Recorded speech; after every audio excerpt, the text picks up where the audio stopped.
Fotiha surasini jamoatimizga anchadan beri bir tarjimasini, tafsirini imkon qadar aytib berishlikni bir niyat qilib turgandik. Bugun inshaalloh aytib beramiz. Nimaga? Har kuni hurmatli jamoat Fotiha surasini o'qiymiz ekan. Har kuni. Fotiha surasi. Alhamdulillahi robbil alamin nima degani? So'zma-so'z. Alhamdu. As-sanaul jamil. Alhamdu degani Alloh subhanahu va taologa shukr qilishlik. Go'zal sano aytishlik. Sano nima degani? Maqtov degani. Nima uchun go'zal deyapti? Desa ulamolarimiz aytadiki, bitta odam, bir ota bolasini kuchliligini bilmoqchi bo'lsa, bolasi ahmoqlik qildi. Bolasi qo'shni bolasini urib qo'ydi masalan. Yashang o'g'lim deyapti, malades deyapti. Yaxshilikka maqtadimi, yomonlikka maqtadimi? Ha? Yomonlikka maqtadi. Qarang. Alhamdu degani faqatgina yaxshilikka maqtaladigan narsa. Farqini bilib oldingmi? Alhamdu degani as-sana alal jamil deydi ulamolarimiz. Yaxshi ishni bajarganligi uchun alhamdu deyiladi. Alhamdudagi alif lam istig'roq degan qoida bor arab tilida. Hamma maqtov faqat Alloh uchun. Masalan bittasi sizga choy olib kelib bersa, hozir suv olib kelib bersa, alhamdulillah sizga hamdlar bo'lsin deyish mumkin emas. Ash-shukru laka deyishga ruxsat. Sizga rahmat desangiz bo'ladi. Lekin sizga hamd bo'lsin deyishlik mumkin emas. Shuning uchun ulamolarimiz aytadiki, ya'ni tafsirchilar hamdu sano Allohga xos. Bandasiga maqtaymiz, qilgan ishlarga rahmat deymiz, shukr qilamiz. Payg'ambarimiz sollallohu alayhi vasallam kim bandasiga shukr qilmasa, Alloh taologa ham noshukr dedilar. Lekin bandasiga hamdu sano aytmaymiz. Ana u narsa nima emas? Mumkin emas. Alhamdu degani maqtov, sano, go'zallikka. Ba'zi bir insonlar borki, qabihlikdan maqtab o'tiraveradi. Mana rasa chiroyli orakxona qurib qo'ydim desa, yashang. Zo'r orakxona quribsiz deb maqtab qo'yaradi. Shu qazinoyingiz juda chiroyli chiqdi deb maqtab qo'yaradi. Alhamdu nimaga aytiladigan hurmatli jamoat? Yaxshi ishlarga aytiladi. Hamdu. Alif lam qo'shilgan bo'lsa, alhamdu. Kimlar aytadi alhamduni? Alhamduni hamma aytadi. Nabodot, jamoatlar aytadi. Insonlar aytadi.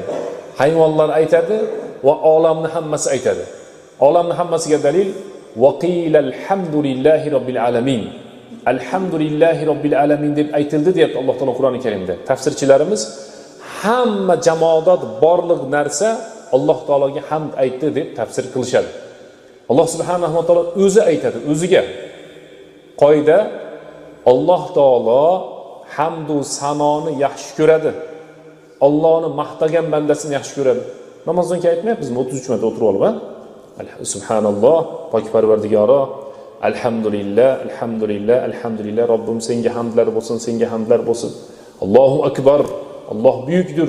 Alloh buyukdir. Har namozdan keyin necha marta aytyapmiz? 33 marta. Yotishdan avval ham aytishimiz kerak. Boshqa vaqtlarda ham Payg'ambarimiz sollallohu alayhi vasallam aytdilarki, "Valhamdulillahi tamla'ul mizan."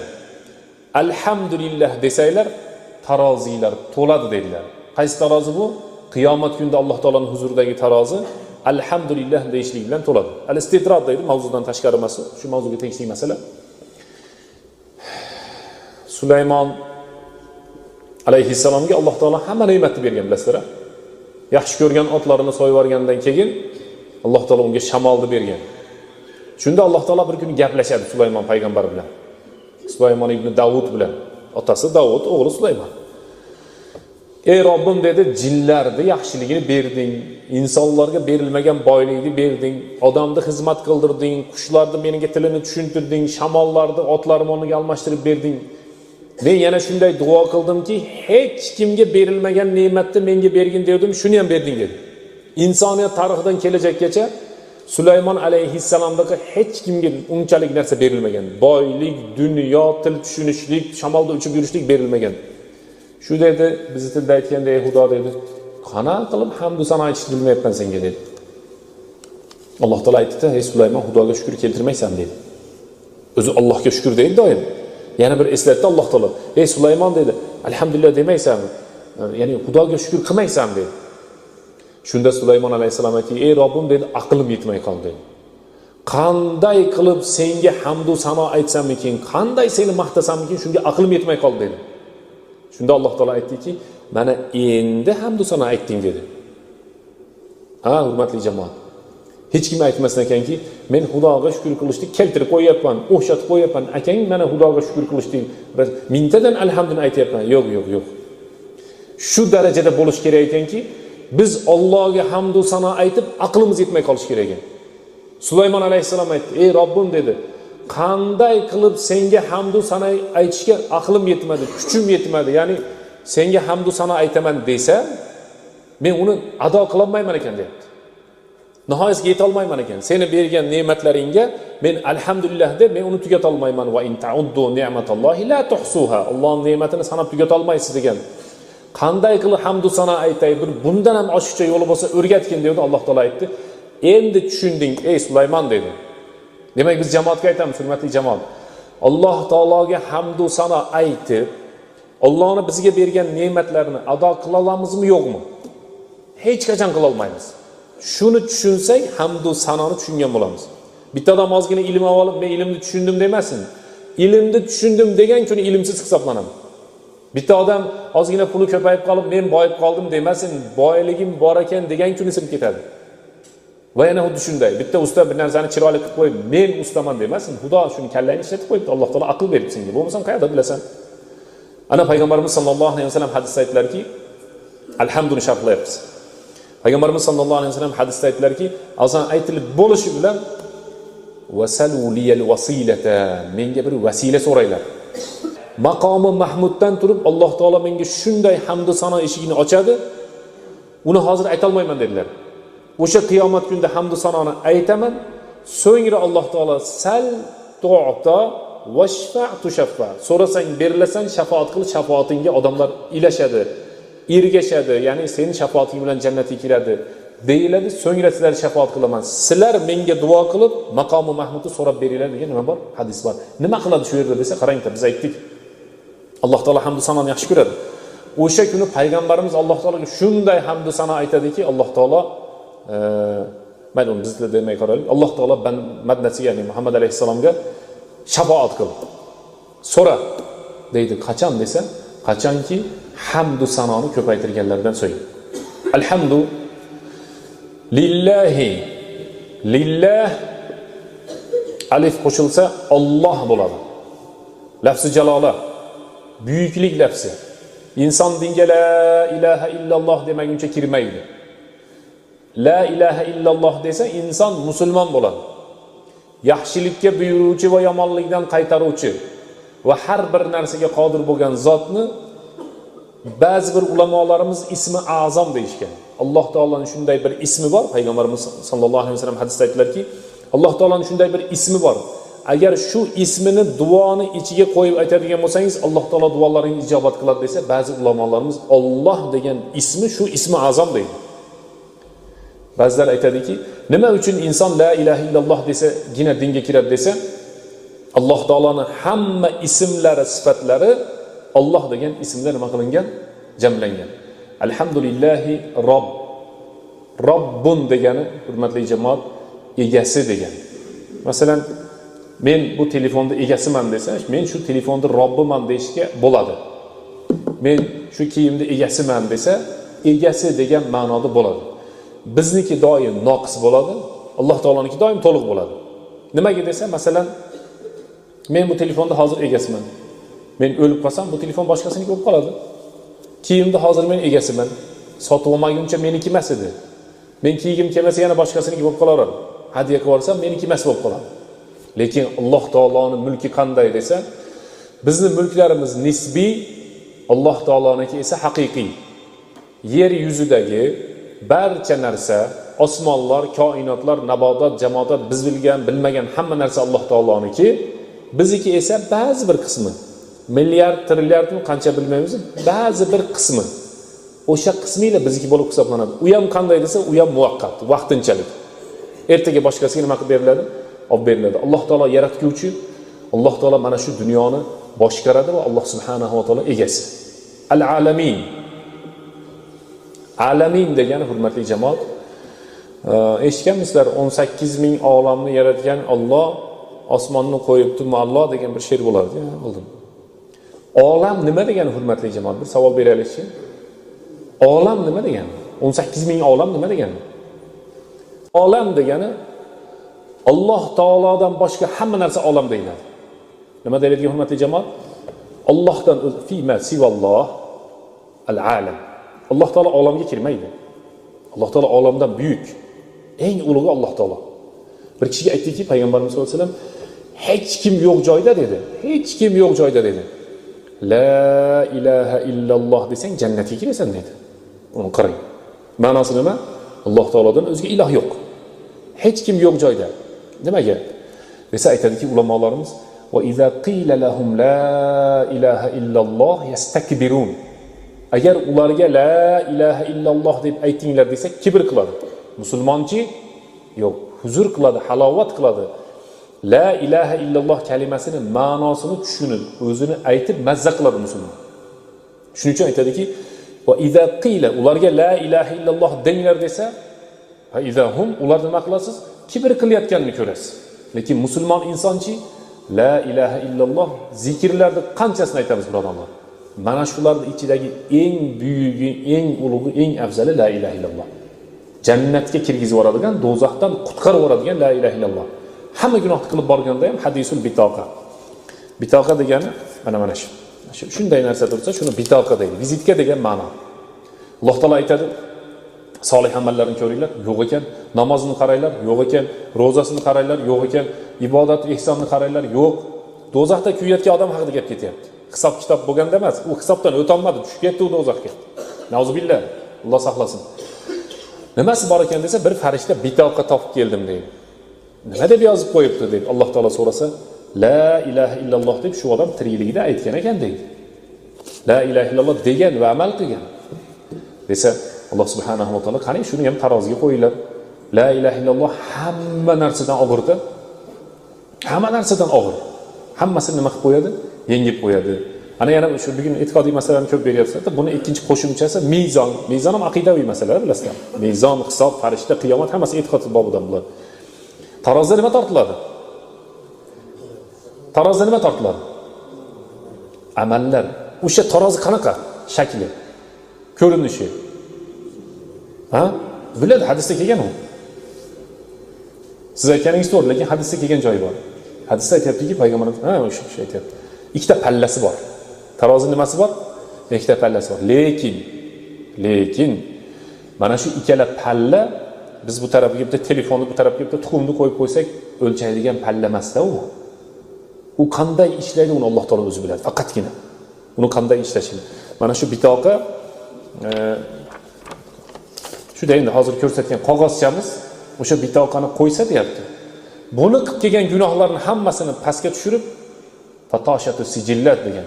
Qilgan amallari yozilgan boya 99 daftar pastga tushib, ko'tarilib, la ilaha illalloh nima qilib qo'yadi deyapti? Bosib qo'yadi. O'ng tarafdan ko'rsataylik. La ilaha illalloh bosib, boyagi gunohlarni nima qilib qo'yadi? Ketkizib qo'yadi. O'zimiz mavzuyimizga qaytsak, alamin degan. Alhamdu tushunarli bo'ldi. Lillahi faqat Alloh taolo uchun maqtovlar. Robbun ega degan. Al-alamin. Olam degani hurmatli jamoat fima sivalloh. Alloh taolodan o'zga hamma narsa olam deyiladi. Lekin olam so'zida bir ikkita ma'no bor. Masalan, boya bir kishi aytdiki, hayvonot olami. Bu to'g'ri. Hayvonot olamining ichida sigirlarning olami. Bu boshqa yana bitta olam. Qo'ylar olami boshqa olam. Baliqlar olami boshqa olam. Dengizda olami boshqa. Yana aytadiki ulamolarimiz, alaminning ichiga insonlar kiradi deydi. İnsaniyat olami bu bir olam. Lekin insoniyatning ichidagi bu 21-asrda yashayotgan boshqa olam. Payg'ambarimiz sollallohu alayhi vasallam davridagi boshqa olam. Hozir ular bilan bizni ko'z, quloq, qo'l oyog'imiz o'xshashi mumkin. Boshqa hech yerimiz o'xshamaydi. 10-asr boshqa olam. 20-asr, 7-asr boshqa olam. Bizdan keyingi asrlar boshqa olam. Shuning uchun har 100 yilda deydi ulamolarimiz bir so'zi bor. Bu boyagi payg'ambarimiz sollallohu alayhi vasallam hadislariga ko'ra 100 yilda insonlar nima bo'ladi? Bir ularni qutqaruvchi odam chiqadi. 40 yilda esa ummat o'zgaradi. Sizlarga qancha bo'ldi? Tugaganiga qancha bo'ldi? 33 yil. Yana 5-6 yillardan keyin ancha o'zgarishlar ko'rasizlar. O'zi o'zgarib ketdi ko'p narsa. Istirni olamini eslab ko'ringlar-da. Ular boshqa olam. O'shlarda videosini bir ko'rsanglar bo'ladi.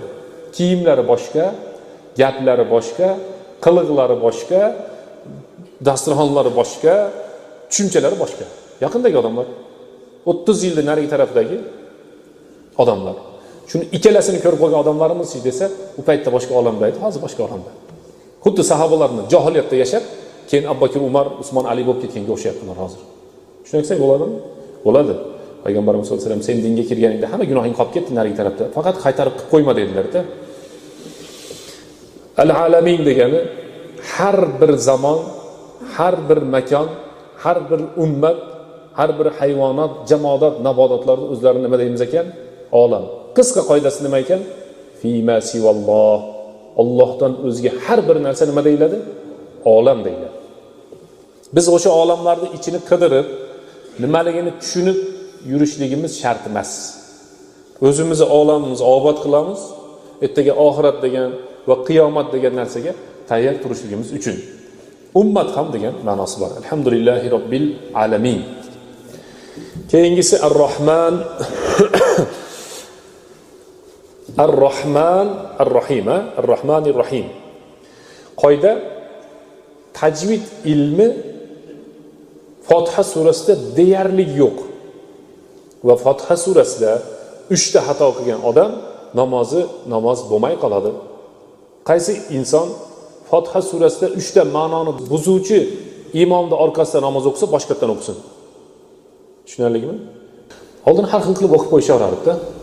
Namozni qanday boshqa bo'lsa o'qib qo'yaradi. Shuning uchun imomlikka shoshilmaymiz, hurmatli jamoat.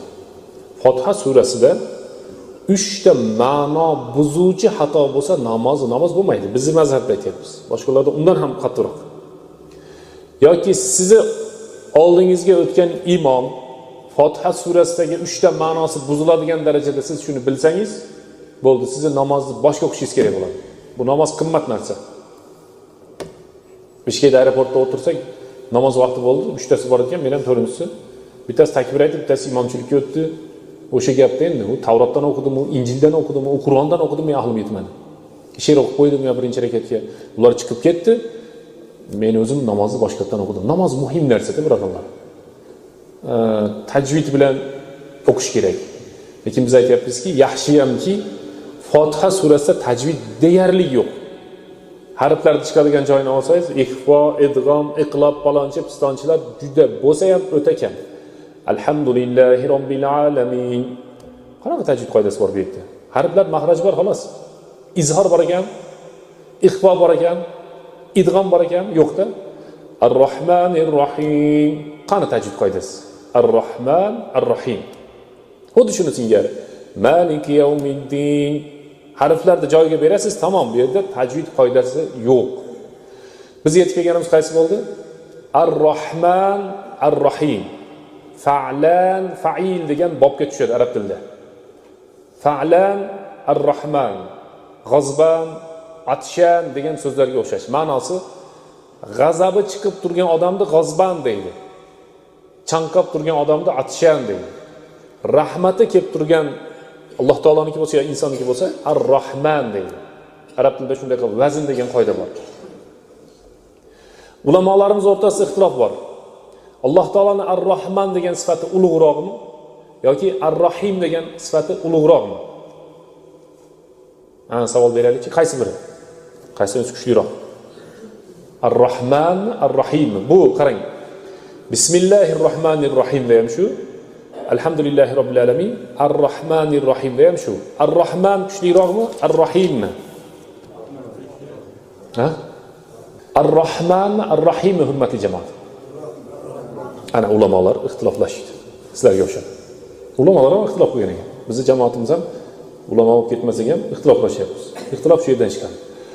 Ar-Rahman ba'zi biri, chunki ixtilof bor dediga, zur rahmatil wasi'a Ar-Rahim zu rahmatin vasila deydi arab tilida. Vasi'a keng, vasila yetuvchi ma'nosi. Ar-Rahman degani, rahmdil degani dunyoda hammaga rahmdil. Ar-Rahim degani rahmi keladi degani dunyoda ham, oxiratda ham. Shunda bizga tegishli qaysi ekan? Ikkalasi ham. Ko'proq qaysi? Rahim. Chunki oxiratda Alloh subhanahu va taolo musulmon emas odamga nima qilmaydi? Rahm qilmaydi. Shuning uchun men boyagi g'azban degan narsani keltirganim, insonning g'azabi doim chiqadimi, ba'zan chiqadimi? Ba'zan chiqadi, to'g'rimi? Ba'zan chiqadi, bosilib qoladi. Berigi ulamolar, men buni tushuntirmasam bo'lmaydi, arab tilini tushunmasanglar ham. Tafsir shunaqada, buni iloji yo'q. Tushunishga harakat qilasizlar. Berigi aytgan ulamolarimiz lug'aviy tafsir qilishib turib, Ar-Rahmanni g'azbanga o'xshatishadi. Fa'lan degan bobga solishib aytishadiki, Alloh taolo dunyoda rahm qilishi mumkin, ularga oxiratda rahm qilmaydi. Lekin yana bir so'z bor. Biz aytdikki, la ilaha illalloh bilan inson dinga kiradi. Yana bir Alloh taoloning ismi borki, shu bilan dinga kiradi. U qaysi edi? La ilaha illar Rahman desa inson dinga kirar ekan. La ilaha illar Razzaq desa kirmaydi. La ilaha illal Xoliq desa kirmaydi. Ulamolarimiz ikkita kalima bilan, Alloh lafzi bilan inson dinga kiradi. La ilaha illalloh. Ikkinchisi nima? La ilaha illar Rahman desa inson dinga kirar ekan. Ar-Rahman allamal Qur'an. Ar-Rahman o'ta ko'p kelgan Qur'oni Karimda. Alloh subhanahu va taolo Payg'ambar sollallohu alayhi vasallam hadisda aytganlarda eng suyukli ismlar qaysi desa, shu yerdan dalil bo'ladiki, Alloh, Abdulloh, Rahman, Mosh, Abdurrahman. Mana shuni Payg'ambar sollallohu alayhi vasallam hadisda aytgan. Alloh bo'lsa Abdulloh deb qo'yamiz, eng Allohga suyukli ism. Ikkinchisi darrov nima bo'lyapti? Rahman, Abdurrahman bo'lib qoladi. Demak, ulamolarimiz aytadiki, Ar-Rahman dunyoda hammaga, Ar-Rahim dunyoda ham, oxiratda ham faqat musulmonga. Ulamolarimiz so'zi bor, insonda eng mehriboni onasi bo'ladi. Ena, tuqqan enasi, onasi, buvisi, hammasi o'z tilida biladi qanday deyishdi. Meni degan ulamolar qiyomat kunida Alloh taolo hisob kitob qilsinmi, onang hisob kitob qilsinmi desa, onani tanlamayman degan. Nimaga? Onadan da mehribonda. Allohning rahmati keng. O'ta keng. Va rahmati vasiyat kulli shay degan hadis qudsiyda. Mening rahmatim hamma narsadan keng. Shuning uchun Hajjaj ibn Yusuf as-Saqofiy o'layotganda, Hajjaj zolim bo'lgan bilasizlar. Bir zolim odam bo'lgan. Bizning yurtlar shuni qo'lida ochilganda endi, lekin fath bo'lgan, Qur'onda harakat shunday qo'yilgan. O'zi 30 bora Qur'on yozilgan, qori bo'lgan, zolim bo'lsa ham qori bo'lgan ekan, oldin qarab qo'ying. Hozir nima ko'paydi desa, qo'y terisi kiygan bo'rlar. Hajjaj aytgan ekan, ey Xudo, o'layotganda kallani ishlab turish o'ta muhim masalalardan-da. Aql bilan tilni ishlab turishligi eng katta ne'matlardan o'layotgan paytda. Ey Alloh degan. Sen aytdingki degan, meni rahmatim hamma narsadan keng deb aytding. Bandalaring Hajjaj o'ldi, do'zaxga tushadi deyapti. Bandalaring yolg'on aytyapti, sen to'g'ri aytyapsan degan. O'ylayapsan. Masala qilyapti o'layotgan odam. Ey Xudo deyapti, meni kechir deyishlikni boshqa yo'l bilan aytyapti. Bu bandalaring deyapti, o'tirib olib Hajjaj zolim endi do'zaxga ketadi deb o'ylayapti. Lekin sen aytding deyapti. Hadisi qudusiyda rahmati vasiyat kulli shay, meni rahmatim hamma narsadan keng deb aytyapsan. Sening rahmating bularning gapidan katta, ey Xudo, men do'zaxga tushmayman deyapti. Desa, mana shu so'zini qanday qilib ayta oldikin degan ulamolarimiz so'zi bo'lsa, boshqa ulamolar aytishadiki, qanday qilib o'sha paytda gapira oldikin shu so'zni gapirish tavfiq dediku, shunga olib kelyapman-da sizlarni. Gapirish o'zi Xudodan dediku, qanday gapirdi desa, Hajjaj yoshligida Qur'onni yodlaganligi uchun Qur'onni kuchi bilan shu gapni gapira oldi. Qur'on egasini tashamaydi baribir. Qiyomatda ham shafaat qiladi. Qabrda ham shafaat qiladi. Qoida dunyo man aroda dunya fa alayhi bil Qur'on. Kim dunyoda maza qilib yashayman desa Qur'on. Va man aroda al oxirata fa alayhi bil Qur'on. Oxiratda maza qilib yashayman desa nima? Qur'on. Va man aradahuma ma'an degan. Dunyoda ham oxiratda ham maza qilaman desa, ikkalasiga ham nima qilish kerak ekan? Qur'on. Mahkam ushlab olish kerak Qur'onni. Usmon roziyallohu anhuning so'zida Qur'on yodlash fazilat, amal qilishki farz.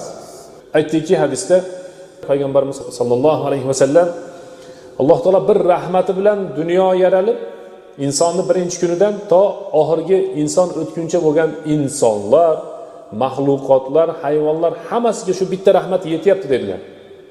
Qanday qilib desa, hattoki dedilar, o'zlari sharhlayaptilarki, payg'ambarimiz hatto sigir o'zini bolasini tepalab olmaydi Allohning rahmati qalbida bo'lganligi uchun dedi. Bo'lsam ochchiq chiqqan ena bolasini tandurga solib qo'yar edi, borib. Yil olasanmiz, bor deb qishda pechkaga solib qo'yish mumkin edi. Demak, ota qaramaydi-ku, mana hammamiz erkak kishi qaramaydi, bola o'chirib, uning ovozini o'chirib qo'ygin deydi bizda. To'g'rimi? Ena kecha ham qaragan, bugun ham qaraydi, ertasi kuni ham qaraydi. Onani rahmatdan ko'ra Alloh taoloning ko'p. Nimaga desa, Alloh taolo onaning qalbiga rahmatni ko'proq solib qo'ygan ekan. Demak, Alloh taolo bir rahmati bilan hammamiz yashab yuribmiz. Bizdan oldingilar ham yashagan, bizdan keyingilar ham yashaydi. Qiyomat kunida shu 99 rahmatini Alloh taolo nima qiladi? Bizga ishlatadi. Alhamdulillahi robbil alamin, ar-rohmanir rohim, maliki yawmiddin. Yawmiddin qiyomatning bir ismlaridan. Soat degan ism bor. Iqtaraba lin-nasi hisabuhum. Hisob degan ism bor. Qiyomat degan ism bor. Ana shularning ichida Yawmuddin, yawmul jaza deydi. Ulamolarimiz mukofot ham, jazo ham beriladigan kun. Bitta tarafini tushunib olmaylik. Yaxshi insonlar uchun mukofot beriladigan kun, yomon insonlar uchunchi jazo beriladigan kun. Ya'ni ruschasi zo'r chiqadi buni. Esirdagi kattalarimizdan foydalanib qolamiz endi. O'ruschasiga qiyomatni nima deydi? Sudniy din. Nima deb tafsir qilamiz sudniy dinni? Haqiqiy sud bo'ladi shu kun. Advokat aralasha olmaydi deganda shuni tushunadi. Qiyomatda advokat aralasha olmaydi. Ma minkum illa sayukallimuhu robbuhu va laysa baynahu va baynahu tarjuman degan hadis bor. Biror tangiz yo'qsizki deyaptilar payg'ambarimiz. Robbisi alohida gaplashadi har biri bilan. Bila tarjuman degani hech qanday tarjimonsiz gaplashadi. Hozir sot bo'ladi ekan, unday bo'ladi ekan, bunday bo'ladi ekan desa, ancha nima qilamiz? O'ylanamiz, qiylanamiz. Lekin balog'atga yetib aqlimizni topgan kundan o'lgan kunimizgacha misqol zarrasigacha javob berasan desa, buni bir o'ylab qo'yish kerak. Bir umr o'ylash kerak. Har biriga javob berasan deydi. Payg'ambar aytayapti, Odam alayhissalom, Musa alayhissalom, Iso alayhissalom, Ibrohim alayhissalom hammasi nima deyapti? Nafsi deyapti. O'zimga javob beraversam katta gap. Payg'ambar Ibrohim Xolilulloh aytayapti, nafsi deyapti. Demak, sudniy din, haqiqiy sud bo'ladigan, haqiqiy hisob kitob bo'ladigan maliki yawmiddin, o'sha kunning egasi. Malik deganda ikki xil qiroati bor. Varsh qiroati bizning qiroatimiz, Hafs osimda. Varsh qiroatida maliki yawmiddin deb o'qiladi. Bizning qiroatimizda maliki yawmiddin deb o'qiladi. Malik bilan malik ikkalasi ham mulkka dalolat qiladi. Boya men sizlarga tushuntirib berganim, hali hadis aytmaylik, aralashib ketyapti dedim tafsirga. Mana endi o'shani aytish kerak. Mulk ikki xil bo'ladi, hurmatli jamoat. Mulk necha xil bo'ladi ekan? Ikki xil. Haqiqiy va nisbiy. Haqiqiy va nisbiy. Haqiqiysi Alloh taoloning. O'sha kunda Alloh taolo aytadi: "Limanil mulkul yawm? Lillahil wahidil qahhar." Bugun mulklar kimniki deydi Alloh taolo. Bugun mulklar kimniki? Lillahil wahidil qahhar. Hammani ustidan g'olib bo'lgan yolg'iz Alloh subhanahu va taoloniki mulklar. Hozir nisbiy bo'lib turgan mulk ham qiyomat kunida yo'q bo'lib ketadi. Chunki hadisda aytildiki, Alloh taolo hammasini jonni olgandan keyin Azroil deb taniymiz o'lim farishtasi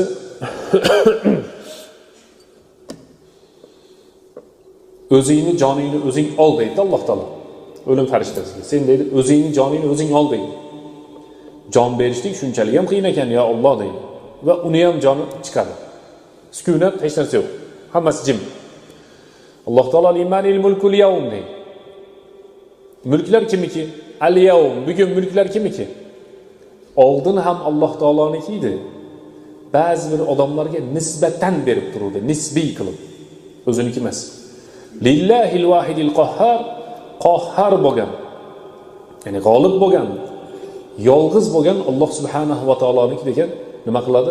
Oyat o'qiladi. Mulk Alloh taoloniki. Maliki yawmiddin, Maliki yawmiddin, qiyomat kunining egasi. Yawmul hisob deyiladi, hisob kitobning egasi. Ikki xil narsa bo'ladi. Mana biz takroran aytyapmiz. Yaxshi odamlar xursand bo'lishadi. Alloh taolo ularning qilgan yaxshiligiga mukofot beradi. Alloh taolo hammani shulardan qilsin. Yomon odamlar hijolat bo'lib qiylanishadi. Ularga ham Alloh taolo jazosini beradi o'sha kuni. Endi buni sharhlasangiz ko'p. Qiyomat kunida odam o'ldirgan qotil qo'rqib turadi. Maqtul Allohga duo qilib, "Ey Robbim" deb so'drab keladigan. Boshini ko'tarib so'drab keladi deydi. Salha zalima qatalani deydi. "Ey Robbim, mendan so'rachi, bu nimaga meni o'ldirib qo'ydi ekan? Dunyoda yashayotgan shu meni o'ldirib qo'ygan" deydi ekan. Nimaga meni o'ldiradi bu? Desa Alloh taolo javob ber, "Nimaga sen buni o'ldirgansan" deydi. Xudoni hamda tajtamiul khusum degani haqiqiy husumatlashganlarda hammasi Allohning yonida hal bo'ladi. Bu yerda ancha-muncha ishlar hal bo'lmayapti hozir. To'g'rimi? Mana qarz masalalari. Masalan, qiyomatga qo'ydim deydi ancha-muncha. Xudo saqlasin shundan birodarlar. Hani kecha bittasi shunaqa muomala qilib, telefon qilib, qayta-qayta zvonab qilishyapti. Unamayapti deydi. Masalanda shuni qiyomatga qo'yib qo'ysak bo'larmi? O'zini haqqi kechirsa yaxshi. Siz bo'lganda kechiramiz masalan, falonchaning bo'lsa yo'q kechirmang. Ha qiyomatga qo'yib qo'yarsiz, muammo yo'q. Kechirsa yaxshi, lekin kechirmasa-chi, payg'ambarimiz janozani o'qimayman deyapti. Sen buni qarzi bormi? Ha, janozasini o'qimayman deyapti. Bizda modaga kirib ketmadimi qarz olsa? Bemalol o'q. Odam o'ldirgan keladi o'sha yerda, bir-birini haqqini olgan keladi. Kim boshqaradi desa faqat Alloh taolo. Maliki yawmiddin. Ana o'sha qiyomat kunining egasi, hisob kitobning egasi. Tafsirchilarimiz aytadiki, alhamdulillahi robbil alamin, maliki yawmiddin, ar-rahmanir rahim deb o'qilish kerak edi o'zi aslida. Nimaga bunday nozil bo'ldi deydi. Hali tafsirchilar o'zlarining sanoati tafsiriga tafsirda so'zlar bor-da. Alhamdulillahi robbil alamin, dunyolarning Robbisi, maliki yawmiddin, qiyomat egasi, ar-rahmanir rahim, ey Robbimiz bizga rahim qil. Tushundinglarmi? Alhamdulillahi robbil alamin, dunyoda va boshqa narsalarda Robbisi, maliki yawmiddin, qiyomat kunining ham egasi, ar-rahmanir rahim. Nimaga shunday kelmadi deydi. Ikkinchisi, keyingi oyatda bo'ladi. Ikkinchisi, iyyaka na'budu va iyyaka nasta'in. Arab tilida maf'ulun bihi degan narsa bor. Fa'il, maf'ulun bihi. Qoidasi shunaqa. Bizlar ega kelsin deganga o'xshagan narsa. Hozir shu yerda arab til qoidasi buzilgan. Iyyaka na'budu va iyyaka nasta'inda arab til qoidasi buzilganda. To'g'risi qanday bo'ladi desa, to'g'risi na'buduka va nasta'inuka bo'lish kerak edi. Fotiha suramiz. Qanday bo'lish kerak ekan? Na'buduka va nasta'inuka. Berigi tafsirchilar aytgan so'zi bo'yicha qanday bo'lish kerak desa, balog'iy ilmi chiqarilsa, alhamdulillahi robbil alamin, maliki yawmiddin, ar-rahmanir rahim, na'buduka va nasta'inuk. Shunaqa bo'lish kerak edi, arab tili qoidasi. Nima uchun na'buduka va nasta'inuka deb to'g'ri o'qimayapmiz-da? Iyyaka na'budu va iyyaka nasta'in deb o'qiyapmiz. Inshaalloh buni yana darsimizga Xudoimiz aytib beramiz. Namoz vaqti qoldi. سبحانك اللهم وبحمدك أشهد أن لا إله إلا أنت أستغفرك وأتوب إليك واهدنا إلى الحق وإلى طريق مستقيم ربنا إننا آمنا فاغفر لنا ذنوبنا اللهم إنا نسألك خير هذه الليلة فتحها ونصرها ونورها وبركاتها وهداها ربنا آتنا في الدنيا حسنة وفي الآخرة حسنة وقنا عذاب النار برحمتك يا أرحم الراحمين